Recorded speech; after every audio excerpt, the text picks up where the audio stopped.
I was 18 years old when I got married. I belonged to a very conservative family, a Baloch family, where good daughters never say no to their parents. My father wanted me to get married, and all I said was, if that makes you happy, I'll say yes. And of course, it was never a happy marriage. Just about after 2 years of getting married, about 9 years ago, I met a car accident. Somehow my husband fell asleep and the car fell in the ditch. He managed to jump out, saved himself. I'm happy for him. But I stayed inside the car and I sustained a lot of injuries. The list is a bit long. Radius ulna of my right arm were fractured. The wrist was fractured. Shoulder bone and collarbone were fractured. My whole rib cage got fractured. But that injury that changed me and my life completely was the spine injury. Many people came to rescue. They gave me CPR. They dragged me out of the car. And while they were dragging me out, I got the complete transection of my spinal cord. Those 2.5 months in the hospital were dreadful. I was at the verge of despair. One day, doctor came to me and he said, well, I heard that you wanted to be an artist, but you ended up being a housewife. I have a bad news for you. You won't be able to paint again. Next day, doctor came to me and said, your spine injury is so bad, you won't be able to walk again. I took a deep breath and I said, it's all right. Next day, doctor came to me and said, because of your spine injury and the fixation that you have in your back, you won't be able to give birth to a child again. That day, I was devastated. I started to question my existence. Why am I even alive? So what kept me going was, one day I asked my brothers, I know I have a deformed hand, but I'm tired of looking at these white walls in the hospital and wearing these white scrubs. Bring me some colors, bring me some small canvas. I want to paint.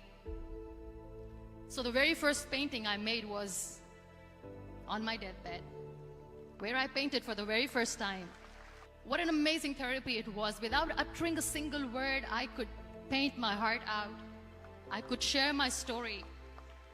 People used to come and say, what lovely painting, so much color. Nobody could see the grief in it. Only I could.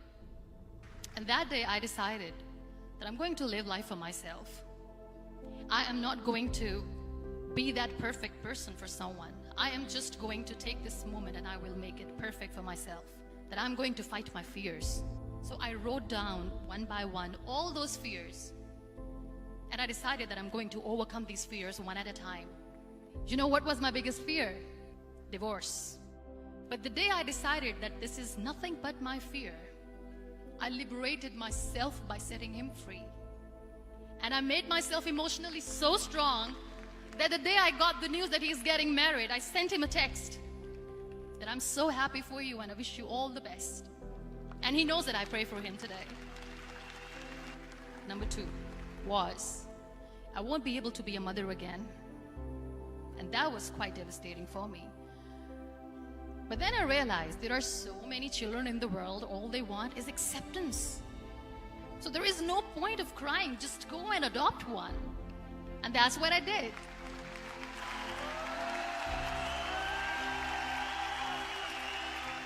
I gave my name in different organizations, different orphanages, and I waited patiently. 2 years later, I got this call from a very small city in Pakistan. I got a call and they said, are you Muniba Mazari? There is a baby boy and would you like to adopt? I could literally feel the labor pain. I said, yes, yes, I am going to adopt him. I am coming to take him home. And that day, I was 2 days old, and today he's 6. You know, when you end up being on the wheelchair, what's the most painful thing? People think that they will not be accepted by the people because we, in the world of perfect people, are imperfects. So I decided to appear more in public. I started to paint. I have done a lot of modeling campaigns. I decided that I'm going to join the national TV of Pakistan as an anchor person. I became the National Goodwill Ambassador for UN Women Pakistan, and now I speak for the rights of women, children. I was featured in BBC 100 Women for 2015. I'm one of the Forbes 30 under 30 for 2016. So when you accept yourself the way you are, the world recognizes you. It all starts from within.